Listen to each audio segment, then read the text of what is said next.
का जो हमारा लेक्चर है वो है पोस्टुलेट्स ऑफ रदरफोर्ड के पोस्टुलेट क्या क्या है। चैप्टर नंबर 2 का ये टॉपिक है। तो उसमें रदरफोर्ड ने क्या एटॉमिक मॉडल दिया था, ठीक है, Rutherford atomic model gold file experiment. तो उसमें उसने क्या देखा, ऑब्जर्वेशन हमने लास्ट लेक्चर में पढ़ ली थी। अब है उसके पोस्टुलेट। तो पहला पोस्टुलेट क्या है उसका? पहला पोस्टुलेट ये कहता है कि जो एटम है, जो एक एटम होता है वो कंसिस्ट बना हुआ होता है किसका, उसके पास होती है पॉजिटिव चार्ज, और वो क्या होता है डेंस और वेरी स्मॉल। डेंस और वेरी स्मॉल कौन सा होता है? न्यूक्लियस होता है। मींस एटम जो होता है ना, एटम के पास पॉजिटिव चार्ज होती है और वो बहुत ज्यादा डेंसर और पॉजिटिव चार्ज होती है। उसे क्या कहते हैं? न्यूक्लियस कहते हैं। उसे क्या कहते हैं? न्यूक्लियस।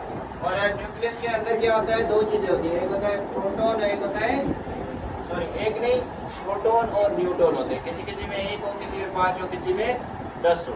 एटम के ऊपर डिपेंड करता है किस टाइप का एटम है, कौन सा एटम है। और उसके अलावा एटम देखो, एटम का कुछ इस तरीके का स्ट्रक्चर होता है। बाहर से होते हैं शेल, सही है, सेंटर में मौजूद होता है न्यूक्लियस। ये क्या है? और इनको क्या कहते हैं? सबको कहा जाता है शेल और ऑर्बिट। ऑर्बिट या शेल। न्यूक्लियस जहाँ पर क्या मौजूद है, इसके अंदर होते हैं प्रोटॉन और न्यूट्रॉन। प्रोटॉन पॉजिटिव चार्ज होता है, न्यूट्रॉन न्यूट्रल होता है। यहाँ पर मौजूद है क्या आपके पास? इलेक्ट्रॉन, जो क्या चार्ज होते हैं नेगेटिव। ये है थोड़ा और व्यू एटम के स्ट्रक्चर का, सही है। तो क्या होता है? न्यूक्लियस के पास प्रोटॉन्स और न्यूट्रॉन्स होते हैं, और जो कंप्लीट इंटायर मास है ना इसका एटम का, वो इस छोटे से हिस्से के ऊपर मुश्तमिल होता है। ज्यादातर मास एटम का किसकी वजह से होता है? न्यूक्लियस की वजह से होता है। ज्यादातर मास किसका? एटम का न्यूक्लियस की वजह से होता है। ये रदरफोर्ड ने बताया। सेकेंड थिंग क्या है? जो न्यूक्लियस है, जो न्यूक्लियस वो घिरा हुआ होता है, सराउंडेड होता है किससे? Large empty space. ये देखो लार्ज एम्प्टी स्पेस है ना, ये देखो ये बड़े बड़े एक लार्ज एम्प्टी स्पेस है, जिसको क्या कहा जाता है? Extra nuclear. इसको ये पूरा रीजन है, ये पूरा रीजन, ये पूरा जो लार्ज है, इसको क्या कहा? इसको एक्स्ट्रा न्यूक्लियर भी कहते हैं। एक्स्ट्रा, सही है, इसको एक्स्ट्रा न्यूक्लियर भी कहते हैं। उसके बाद क्या है? और एक्स्ट्रा न्यूक्लियस में क्या प्रोबेबिलिटी? प्रोबेबिलिटी किसकी होती है? चांसेस ज्यादा किसके होते हैं मिलने के? इलेक्ट्रॉन के। तो एक्स्ट्रा न्यूक्लियस में आपको क्या, न्यूक्लियर में क्या मिलेगा? इलेक्ट्रॉन मिलेगी, सही है। तो ज्यादा चांसेस मिलने के किसके होते हैं? इलेक्ट्रॉन के। उसके बाद आपका थर्ड पोस्टुलेट क्या है कि इलेक्ट्रॉन जो है, इलेक्ट्रॉन्स क्या है? वो घूमते। इलेक्ट्रॉन जो है ना न्यूक्लियस के अंदर अराउंड, ये जो इलेक्ट्रॉन है ये रोटेट करते हैं, ये घूमते हैं किसके? न्यूक्लियस के अराउंड। ये क्या होते हैं? रोटेटिंग पोजीशन में होते हैं। ये जो इलेक्ट्रॉन होते हैं ना रोटेट करते हैं किसके अराउंड?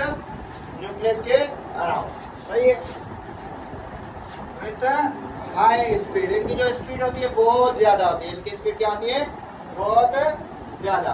फोर्थ नंबर पोस्टुलेट क्या है कि these circular path is known as, in circular path, ये जो सर्कुलर पाथ है ना, ये पूरा जो पाथ बना हुआ है, ये पाथ, इस सर्कुलर पाथ को नाम दिया गया है क्या? ऑर्बिट, या इसको क्या कह सकते हैं? शेल और ऑर्बिट। फिफ्थ नंबर पॉइंट क्या है कि ये जो एटम होता है, एटम इलेक्ट्रिकली क्या होता है? न्यूट्रल होता है। इसके पास, एटम के पास कोई भी चार्ज नहीं होती, ना पॉजिटिव चार्ज होती है ना नेगेटिव चार्ज, जीरो चार्ज होती है। उसकी वजह क्या है कि एटम के पास क्या होते हैं? इक्वल नंबर ऑफ क्या होते हैं? Protons and electrons. देखो इलेक्ट्रॉन के पास कौन सी चार्ज होती है? नेगेटिव चार्ज, और प्रोटॉन के पास positive. 10 positive 10 negative, net charge 0। 5 positive 5 negative, net charge 0। अगर किसी एटम के पास इक्वल नंबर ऑफ प्रोटॉन और इक्वल नंबर ऑफ इलेक्ट्रॉन हो तो उसके ऊपर चार्ज क्या बनेगी? 0।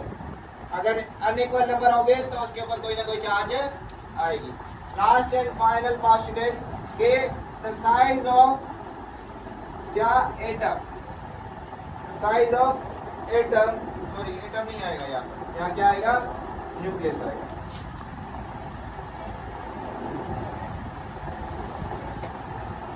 The size of nucleus is very small as compared to the original size of atom. देखो ये चीज वाज़ेह है कि ये न्यूक्लियस है, ये एटम की साइज है, तो न्यूक्लियस की साइज एटम की साइज के हिसाब से क्या है, बहुत छोटी है। तो न्यूक्लियस की साइज क्या होती है, छोटी होती है बनिस्बत एटम की साइज से। These are the 6 postulates which is given by Rutherford atomic model. I hope so कि ये आपको 6 के 6 पोस्टुलेट समझ आ गए होंगे। ठीक है, अल्लाह हाफ़िज़।